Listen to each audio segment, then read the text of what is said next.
بسم اللہ الرحمن الرحیم۔ السلام علیکم ناظرین، میں ہوں جی ایم جمالی اور آپ دیکھ رہے ہیں ڈیجیٹل کے سب سے بڑے چینل نیوز پاکستان کا پروگرام اے ٹو زی۔ ناظرین، ملک میں حکومت کی اتحادی جماعتوں اور پی ٹی آئی کے درمیان سیاسی کشمکش بدقسمتی سے عید کے بعد بھی جاری ہے، جبکہ اس پوری صورتحال میں سپریم کورٹ کا بھی ایک فریق کے طور پر تاثر ابھر کر سامنے آ رہا ہے۔ آج اسلام آباد میں حکومتی اتحادی جماعتوں اور پی ڈی ایم سمیت دیگر سیاسی جماعتوں کا اجلاس منعقد ہوا، جس میں وزیر اعظم شہباز شریف، پاکستان پیپلز پارٹی کے شریک chairman Asif Ali Zardari, Pakistan Peoples party کے چیئرمین بلاول بھٹو زرداری اور پی ڈی ایم کے سربراہ اور جمعیت علماء اسلام کے امیر مولانا فضل الرحمان، متحدہ قومی موومنٹ کے کنوینر خالد مقبول صدیقی، عوامی نیشنل پارٹی کے رہنما میاں افتخار کے علاوہ آفتاب شیرپاؤ، خالد مکسی، آغا حسن، طارق بشیر چیمہ، چودھری سالک بشیر نے شرکت کی، جبکہ متعدد وفاقی وزراء بھی اجلاس میں شریک ہوئے۔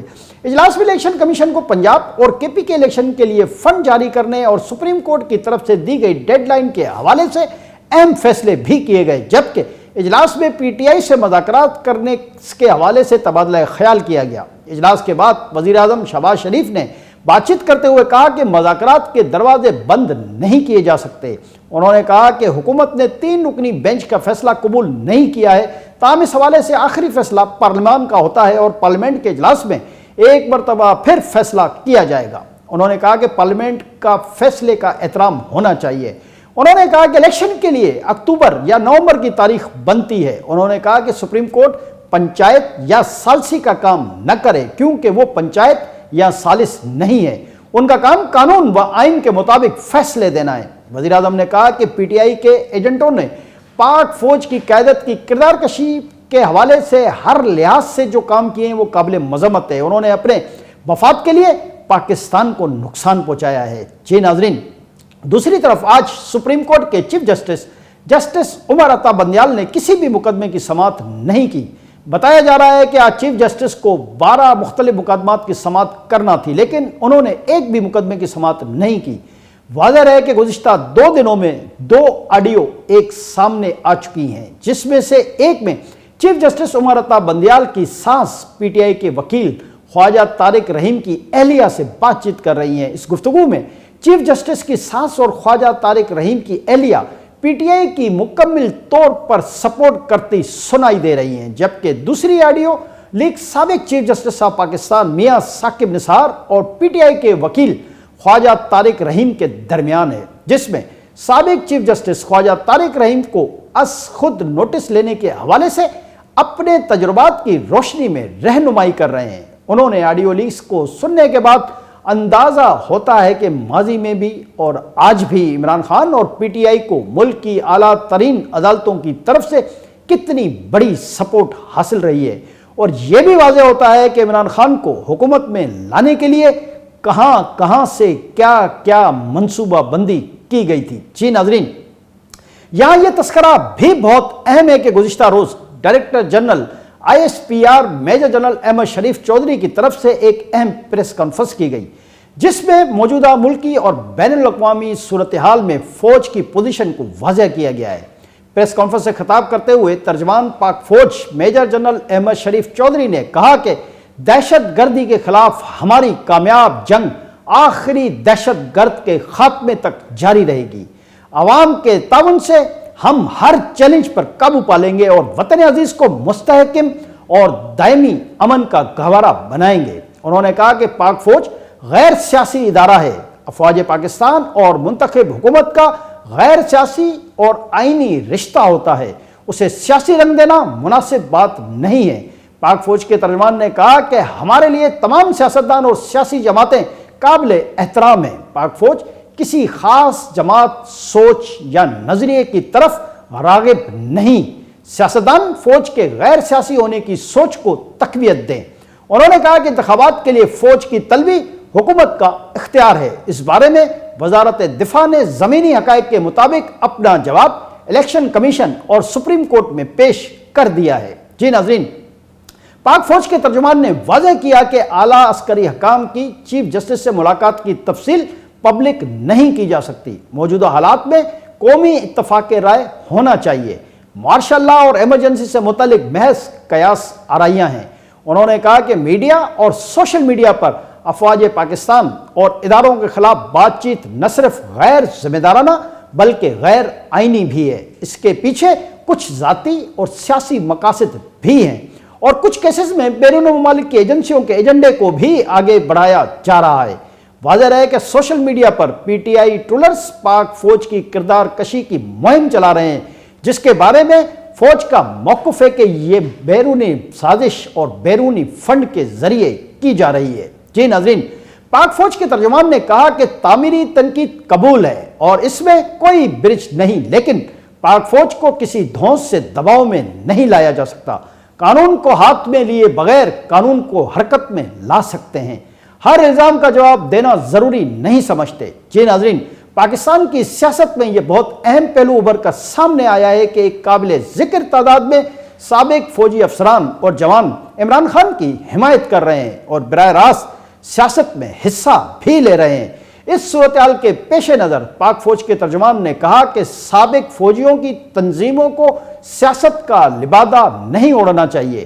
سابق فوجی ہونے کا ہرگز مقصد یہ نہیں کہ وہ قانون سے بالا تر ہیں۔ انہوں نے کہا کہ فوج میں احتساب کا عمل چلتا رہتا ہے۔ افواہوں کی بنیاد پر فوج میں محکمہ جاتی کارروائی نہیں ہوتی۔ انہوں نے کہا کہ معاشی بہتری کے لیے فوج اپنے اخراجات میں کمی لائے گی۔ دنیا میں جہاں بھی فوج کو خاص سیاسی سوچ کے لیے استعمال کیا گیا وہاں انتشار ہی پھیلا ہے۔ فورسز کی قربانیوں کے باعث اب ملک میں کوئی نو گو ایریاز نہیں بچے۔ طاقت کا محور عوام ہے۔ ملک کی خوشحالی کے لیے سب کو کردار ادا کرتے رہنا ہوگا۔ انہوں نے مزید کہا کہ فوڈ سیکیورٹی پاکستان کے لیے چیلنج ہے۔ زراعت کی بہتری کے لیے فوج کی معاونت کا فیصلہ وفاقی اور صوبائی حکومتوں نے ہی کرنا ہے۔ موجودہ حالات میں قومی اتفاق رائے ہونا چاہیے۔ پاک فوج کے ترجمان نے واضح کیا کہ ٹی ٹی پی کے ساتھ مذاکرات اس وقت کی حکومت کا فیصلہ تھا، تاہم انہوں نے کہا کہ کسی فرد یا مسلح گروہ کو قانون ہاتھ میں لینے کی اجازت نہیں دی جا سکتی۔ انہوں نے کہا کہ سی پیک کی سیکیورٹی پر چین مطمئن ہے۔ جی ناظرین، میجر جنرل احمد شریف چودھری نے سرحد پار سے بھارتی شر انگیزوں کا بھرپور جواب دیتے ہوئے کہا کہ کشمیر کبھی بھارت کا اٹوٹ انگ نہیں رہا ہے اور نہ ہی رہے گا۔ افواج پاکستان بھارت کی ان تمام شر انگیزوں سے نبرد آزما ہونے کے لیے ہمہ وقت تیار اور کسی بھی جارحیت کا بھرپور جواب دینے کے لیے پرعزم ہے۔ کسی بھی مہم جوئی کا بھرپور جواب دیا جائے گا۔ میجر جنرل احمد شریف چودھری نے کہا کہ ہندوستانی لیڈرشپ کی گیدڑ بھپکیاں اور لائن آف کنٹرول پر در اندازی، ٹیکنیک کی فضائی خلاف ورزیوں اور دیگر الزامات کا لگاتار جھوٹا پروپیگنڈا بھارت کے ایک خاص سیاسی ایجنڈے کی عکاسی کرتا ہے۔ رواں سال بھارت کی جانب سے اب تک 56 مرتبہ چھوٹی سطح پر مختلف سیز فائر کی خلاف ورزیاں کی گئی ہیں۔ اسی عرصے میں پاک فوج نے 6 جاسوس کوآڈ کاپٹرز کو بھی مار گرایا۔ انہوں نے بتایا کہ پچھلے کچھ عرصے سے دہشت گرد بلوچستان اور خیبر پختونخوا میں دہشت گردی کر رہے ہیں۔ افغانستان سے امریکی فوج کے انخلاء کے بعد افغانستان میں پیدا ہونے والی تبدیلیوں کے نتیجے میں دہشت گردی کے واقعات میں نسبتاً اضافہ ہوا ہے۔ پشاور میں مسجد میں دھماکہ اور کراچی واقعہ ظاہر کرتا ہے کہ ان دہشت گردوں کا ریاست پاکستان اور دین اسلام سے کوئی تعلق نہیں۔ شواہد سے سامنے آئے ہیں کہ یہ دہشت گرد افغانی تھا۔ انہوں نے کہا کہ مزید دہشت گردوں کو گرفتار کیا گیا ہے کہ جن کی تربیت کی گئی تھی۔ ان کی تربیت کنڈر، دوردانہ اور نولے میں کی گئی تھی، جبکہ پشاور کے حملہ آور کا تعلق قندوز سے تھا۔ حملے کی منصوبہ بندی اور عمل درآمد کے لیے 75 لاکھ روپے بھی فراہم کیے گئے تھے۔ 2 حملے نمازی کم ہونے پر مؤخر، جبکہ تیسری مرتبہ دھماکہ کرایا گیا۔ انہوں نے بتایا کہ کراچی میں 17 فروری 2023 کو تینوں دہشت گرد جہنم واصل ہوئے۔ اس حملے کے 3 ماسٹر مائنڈز کو حراست میں لیا گیا۔ انہوں نے بتایا کہ بارڈر مینجمنٹ کے تحت 2611 کلومیٹر پاک افغان سرحد پر 98% سے زائد کام مکمل کر لیا گیا ہے، جبکہ پاک ایران بارڈر پر 85% سے زائد کام مکمل ہو چکا ہے۔ پاک فوج کے ترجمان نے کہا کہ پاکستان آرمی نے موجودہ معاشی حالات کے پیش نظر اپنے آپریشنل اور خصوصی غیر آپریشنل اخراجات کا تفصیلی جائزہ لینے کے بعد یہ فیصلہ کیا ہے کہ معیشت کی بہتری کے لیے ہر قسم کے اخراجات میں کمی لائی جائے گی۔ ایک سوال کے جواب میں انہوں نے کہا کہ بھارت کے جارحانہ عزائم اور بے بنیاد الزامات اور دعویٰ تاریخ کے اوراق کو نہیں بدل سکتے۔ کشمیر کی عالمی تسلیم شدہ متنازع حیثیت کو نہیں بدلا جا سکتا۔ پاک فوج ملک کے چپے چپے کا دفاع کرنا جانتی ہے۔ اگر کوئی مہم جوئی کا حوصلہ کرتا ہے تو فوج پاکستان اس کا بھرپور جواب دے گی۔ جی ناظرین، پاک فوج کے ترجمان نے مزید کہا کہ پاک فوج ایک قومی فوج ہے۔ آئین پاکستان ہر شہری کو آزادی رائے کا حق دیتا ہے، لیکن اس کے چند حدود و قیود ہیں۔ ہمارا نظم اس بات کی اجازت نہیں دیتا کہ ہر الزام کا جواب دیں۔ انہوں نے کہا کہ پاکستان عوام بھی یہ نہیں چاہیں گے کہ افواج ایک لا حاصل بحث میں پڑ جائے۔ انہوں نے کہا کہ فالس فلیگ آپریشن پاکستان کے خلاف پروپیگنڈا ہندوستان کا شیوا رہا ہے۔ افسوس کی بات یہ ہے کہ کچھ عناصر ملک میں دانستہ یا غیر دانستہ طور پر ان کے ایجنڈے کو آگے بڑھاتے ہیں۔ انہوں نے کہا کہ ٹی ٹی پی کے ساتھ مذاکرات اس وقت کی حکومت کا فیصلہ تھا جس کا اعتراف بھی کیا گیا۔ میجر جنرل احمد شریف کا کہنا تھا کہ سابق فوجی ہونے کا مقصد یہ ہرگز نہیں کہ آپ کو پاکستان کے قانون سے استثناء حاصل ہے۔ پاک فوج غیر سیاسی ادارہ ہے، اس کے پیچھے ایک منطق ہے، اسے سمجھنے کی ضرورت ہے۔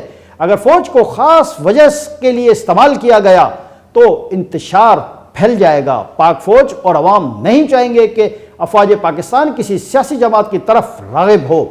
سیاسی قیادت کو چاہیے کہ افواج پاکستان اور منتخب حکومت کا غیر سیاسی اور آئینی رشتہ ہوتا ہے، اسے سیاسی رنگ دینا کسی صورت مناسب عمل نہیں ہے۔ انہوں نے کہا کہ افواج پاکستان کی الیکشن کے لیے 245 کے تحت تعیناتی کی جاتی ہے۔ جی ناظرین، آج کے پرآشوب سیاسی و اقتصادی حالات میں پاک فوج کے ترجمان کی یہ پریس کانفرنس بہت سارے حلقوں کے لیے اہم پیغامات سے بھرپور تھی، جس سے پاک فوج کے آئندہ کے لائے عمل کا بھی اندازہ کیا جا سکتا ہے۔ آج کے لیے اتنا ہی۔ اگلے پروگرام تک کے لیے اپنے میزبان جیم جمالی کو اجازت دیجیے۔ اللہ حافظ۔